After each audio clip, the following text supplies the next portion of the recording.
बोलो बांके बिहारी लाल की जय, मेरे सतगुरु महाराज की जय।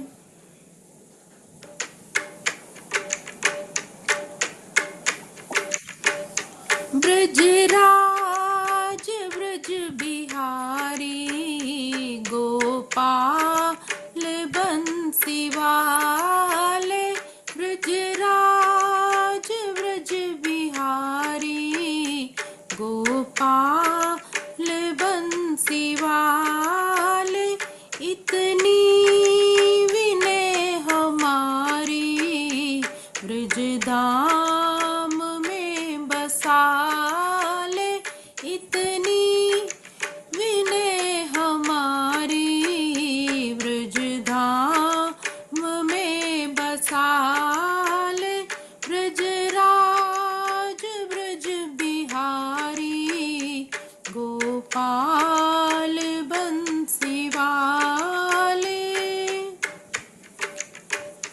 कितने दरों पे भटके, कितने ही दर बनाए, कितने दरों पे भटके, कितने ही दर बनाए, तरते रे पे अब आके हम जाए ना निकाले, दर तेरे पे अब आके हम जाए ना निकाले, ब्रजराज ब्रज बिहारी गोपाल बंसी वाले।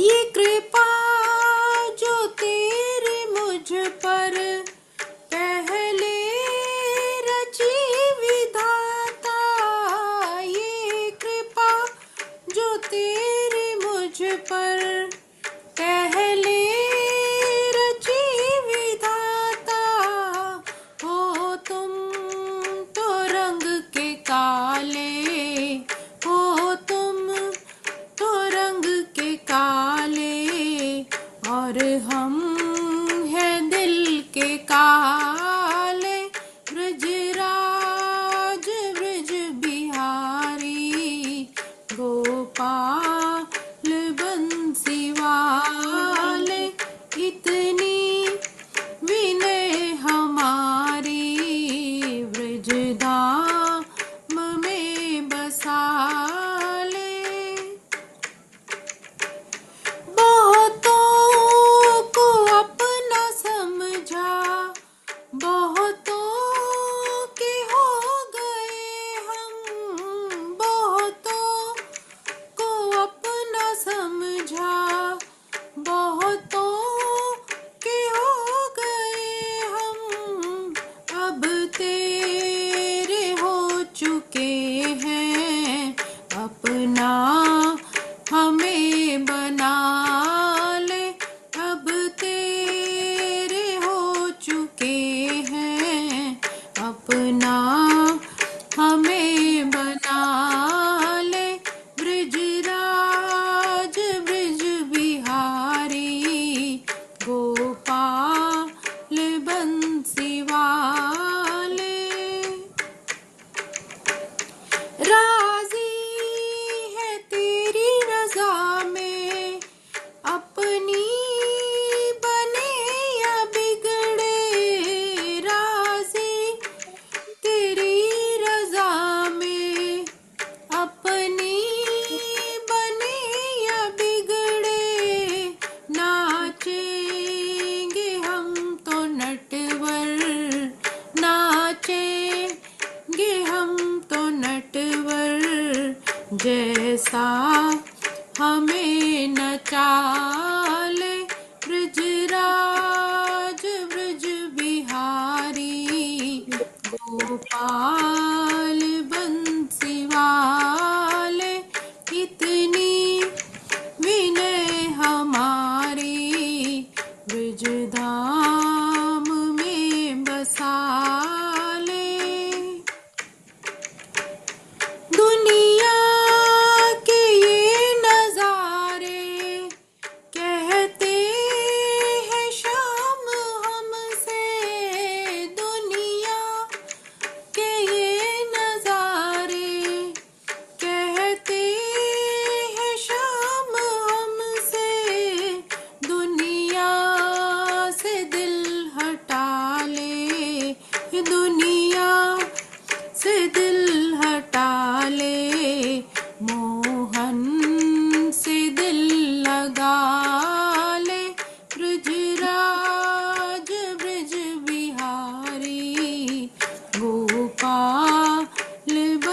बंसी वाले, इतनी विनय हमारी, ब्रज धाम में बसा ले, ब्रजराज ब्रज बिहारी, गोपाल बंसी वाले, इतनी विनय हमारी, ब्रज धाम में बसा ले, ब्रज धाम में बसा ले, ब्रज धाम में बसा ले। बोलो बाके बिहारी लाल की जय। वाह जी वाह, नया भजन सुनने को मिला, सुंदर भजन। धन्यवाद। हाँ जी, लगाओ जी। मेरे सतगुरु महाराज की जय। प्यारी साध संगत जी गीता पाठ श्रवण करते हैं। वसुदेव सुतं देवं कंस चाणूरमर्दनं, देवकी परमानन्दं कृष्णं वन्दे जगद्गुरुं, कृष्णं वन्दे जगद्गुरुम्। ॐ श्री परमात्मने नमः। श्रीमद्भगवत गीता अथ चतुर्दशोऽध्यायः। प्यारे साध संगत जी, हम 14वें अध्याय का श्रवण कर रहे हैं। श्लोक क्रमांक हमने 11 तक श्रवण किए। आज अगले श्लोकों में प्रवेश करते हैं। तो पिछले श्लोक में प्रभु ने अपने मुखारविंद से क्या उपदेश दिया कि हे अर्जुन, सद्गुण को अभिव्यक्त तो तभी अनुभव किया जा सकता है जब शरीर के सारे द्वार, अर्थात जो हमारे शरीर के 9 द्वार हैं, वो सभी ज्ञान से प्रकाशित हो जाए। कहने का भाव है कि जिस तरह सूर्य के प्रकाश में हमें सारी वस्तुएं बिल्कुल साफ साफ दिखाई देती है, उसी तरह जब हमारे मन के अंदर, हमारी बुद्धि के अंदर विवेक का दीपक जागृत हो जाता है, तब हमें भी सब वो वस्तुएं इस संसार के बारे में क्या सत्य है, क्या असत है, क्या हमारा कर्तव्य है, क्या नहीं करना चाहिए, उन सब का ज्ञान हो जाता है। लेकिन उससे पहले अपनी इंद्रिय, कर्म इंद्रिय, अंतःकरण और बाह्यकरण की शुद्धता आवश्यक है। जिसके अंदर ये लक्षण दिखते हैं, अर्थात भगवान कहते हैं, फिर उसके अंदर सत्व गुण प्रकाशित होने लगता है। अब आगे के श्लोकों में रज और तम के बारे में प्रभु क्या संदेश देते हैं। लोभ प्रवृत्तिरारंभ कर्मणा मशम स्पृहा, रजस्येतानि जायन्ते विवृद्धे भरतर्षभ। अब प्रभु कहते हैं कि हे भारतवंशियों में प्रमुख अर्जुन, जब रजोगुण में वृद्धि हो जाती है तो अत्यधिक लोभ, आसक्ति, सकाम कर्म, गहन उद्यम तथा अनियंत्रित इच्छाएं, लालसा के लक्षण प्रकट होने लगते हैं। अर्थात अशांति ही अशांति रहती है। तो रजोगुण व्यक्ति कभी भी पहले से प्राप्त हुई वस्तु से संतुष्ट नहीं होता। उसको और पाने की इच्छा सदैव ही दिन रात लगी रहती है। वह अपना पद, यश, मान, प्रतिष्ठा बढ़ाने के लिए ललायत ही रहता है। यदि उसे मकान बनवाना है तो वह महल बनवाने के लिए भरसक प्रयास करता है, मानो उस महल में उसने सदा ही रहना हो। तो वह इंद्रिय तृप्ति के लिए अत्यधिक लालच करता रहता है और उसी लालसा को वो विकसित करता रहता है। उसमें इंद्रिय तृप्ति की कोई सीमा ही नहीं। वह सदैव अपने परिवार के बीच तथा अपने घर में रहकर इंद्रिय तृप्ति करते रहना चाहता है, सुख भोगना चाहता है, जिसका कोई अंत ही नहीं।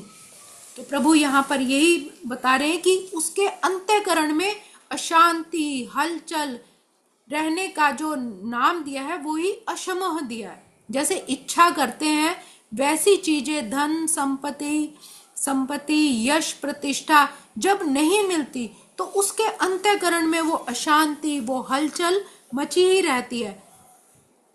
कामना का त्याग करने पर यह अशांति फिर नहीं रहती। अर्थात जब तक उसके अंदर वो रजोगुण प्रभावित रहेगा, उसके अंदर ये अशांति, ये हलचल बनी रहती है। स्पृहा, जैसे भूख लगने पर, अन्न की प्यास लगने पर जल की और जाड़ा लगने पर कपड़ों की आवश्यकता होती है, पर वह कुछ आवश्यकताएं आवश्यक होती हैं अपने जीवन निर्वाह के लिए, लेकिन इच्छा से अधिक, आवश्यकता से अधिक जो उसकी इच्छाएं हैं वो उनके अधीन हो जाता है।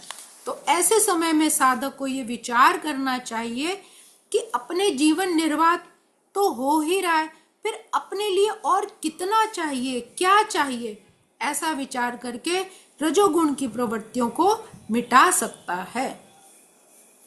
अब अगला श्लोक। अप्रकाशो प्रवृत्तिश्च प्रमादो मोह एव च तमस्येतानि जायन्ते विवृद्धे कुरु नंदन। अब प्रभु आगे कहते हैं कि जब तमोगुण में वृद्धि हो जाती है तो हे कुरुपुत्र, अंधेरा, जड़ता, प्रमत्तता तथा मोह का प्राकट्य होता है, अर्थात विवेक का तो लोप ही हो जाता है और मनुष्य हर गलत काम ही करता रहता है। जहाँ प्रकाश नहीं है वहाँ ज्ञान अनुपस्थित रहता है। तो तमोगुणी व्यक्ति किसी भी नियम में बंधकर कोई कार्य नहीं करता, कोई भी अनुशासन उसके जीवन में रहता ही नहीं।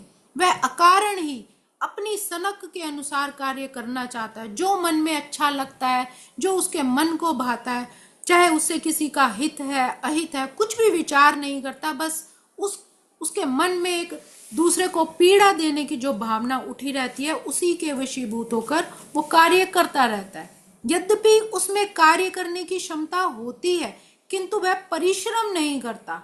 आलस, प्रमाद के कारण वह उसके अंदर मूढ़ता आ जाती है, वो कोई भी काम नहीं करना चाहता। अत्यधिक निद्रा लेना, अपने समय को नष्ट कर देना, अगर धन है तो अनावश्यक ही धन को नष्ट करना, निरर्थक के कार्य करना, किसी भी करने पूर्ण कार्य में को करने में उसका मन नहीं लगता, हमेशा दूसरों को परेशान करने में, उनके ऊपर क्रोध करने में, तंग करने में, हिंसा करने में ही उसको आनंद आता है। तो ये उसका जो मोह है ये उसको मूढ़ता की ओर ले जाता है। इस तरह उसके अंदर मूढ़ता आ जाती है। यद्यपि चेतना रहती है लेकिन जीवन उसका निष्क्रिय हो जाता है।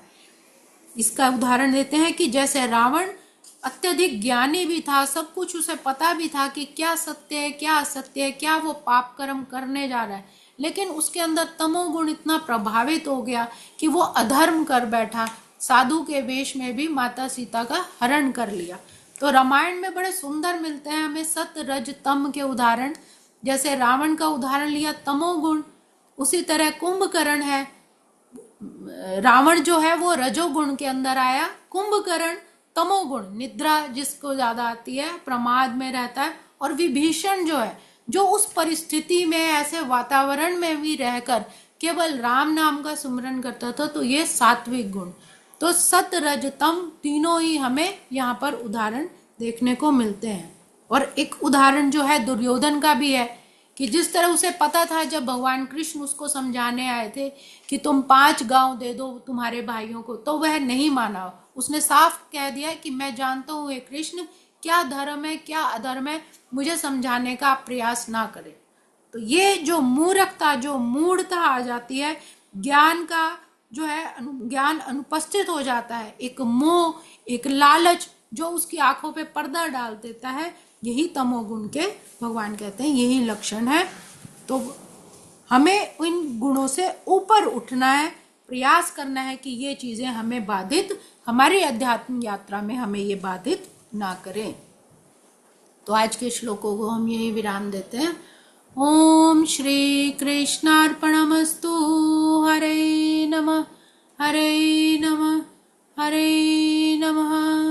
भजमन नारायण नारायण नारायण, श्रीमन नारायण नारायण नारायण, भव से तारायण तारायण तारायण, स्वामी नारायण नारायण नारायण, भव से तारायण तारायण तारायण। बुलवा के प्यारे लाल की जय, श्रीमद् भगवत गीता की जय, मेरे सदगुरु महाराज की जय।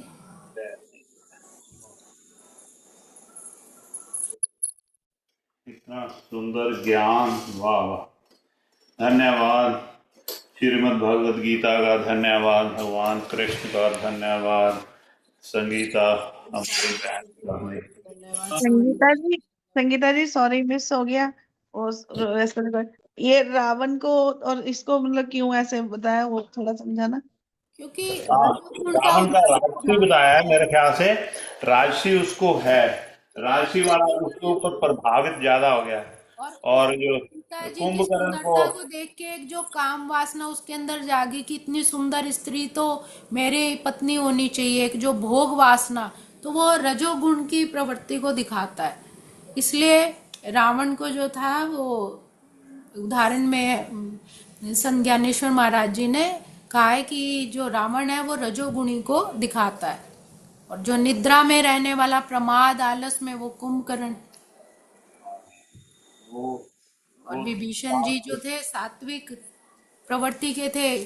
सबका मान सम्मान देना क्या गलत है क्या अनर्थ है, उन्होंने रोकने का भी प्रयास किया अपने भाई को, और सिर्फ और सिर्फ राम नाम का सिमरन, तो ये सात्विक गुणों को दिखाता है।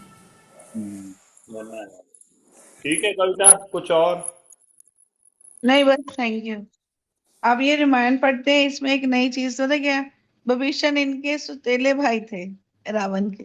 हाँ, ये पता नहीं था मेरे दो को, पर पत्नियां ये थी ना उनकी। अच्छा, एक बात और बता दूं। पहला ऐसा सुंदर युग था कि सोतेले का सोतेलापन का कोई अभी तक भी जो है, जैसे गुरु गोविंद सिंह जी महाराज के साहिबजादे हैं। अब किसी को नहीं पता कौन सी माता से हैं कि नहीं, या पहले कुछ ऐसा हुआ ही नहीं करता था सोतेलापन, है ना। ये जो उनकी माताएं अलग अलग हैं, राम जी की, ये सब की माताएं अलग है ना। 3 रानियां हैं दशरथ जी की, तो प्रेम देखो आप उनका सबका। तो ये पहले नहीं होता था, ये सोतेलापन और ये भी, हाँ दूसरी माँ पहले से है तो नाना। चलन था ना, अब जो फर्क राजा पड़ गया है। जो अब तो राजा रियल महाराजा ब्रदर में फर्क पड़ गया है। अब तो ये अफसोस की बात है इतना। चलो। राजा तो महाराजा जो थे वो श्रेष्ठ रानियों का ही चयन करते थे ना, ताकि उनकी आने वाली संतानें और श्रेष्ठ हों। और रानियां भी ऐसे वर को स्वयंवर में चुनती थी कि बहुत अच्छा अगर राजा होगा तो उनकी संतानें भी श्रेष्ठ होंगी। तो बहु विवाह तो शास्त्रों में दिया था पीछे, पर धीरे धीरे जब उनका दुरुपयोग होने लगा फिर उनको बंद कर दिया गया। ठीक है, और धन्यवाद। ओम बापू शरदाराम जी महाराज आपकी सदा आई है।